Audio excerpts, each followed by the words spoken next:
there were clear allegations made that Cyril Ramaphosa, who was contesting this, used a lot of money to buy his position as president of the ANC.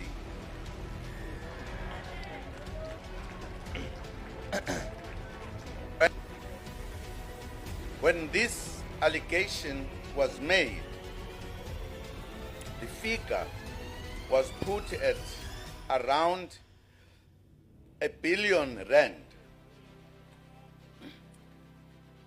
In the Zondo Commission, Cyril Ramaphosa openly admitted that he did use money to buy the position, but said it was not over R1 billion, but it was just over 300 million rand.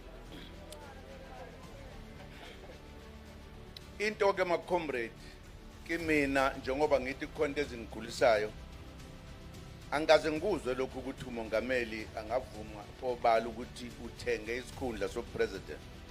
Isikhundla sopresident uyakhethwa amalungu kaKhongolose ngoba ekubona ukuthi ufanele ukuba upresident.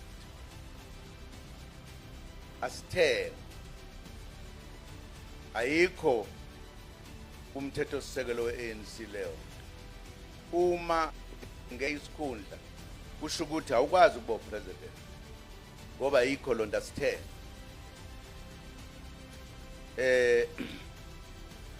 Nangu ke uRamaphosa evuma ukuthi usithengile.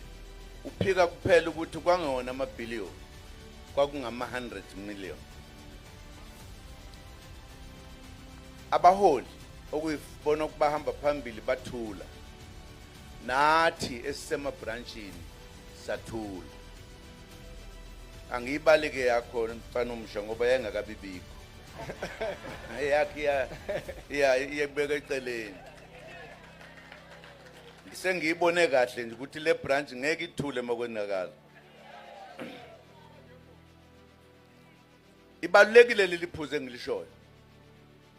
Ngoba sadedela into wrong, usiko wrong ukuthi kuthengwe isikhundla sokuba umongameli. Ingasehlela ke namanje uma singanakile. Siphinde futhi kube khona abathengwayo. Ingakho ngithe angiyigcizelele le ndaba ngoba akuwona manga kuona amahemeni. Wazi ivumela ngokwakhe ehleli phambi kwejaji elafungiswa. Waphika nje kuphela ukuthi kwangeyona amabhiliyoni kwangama miliyoni.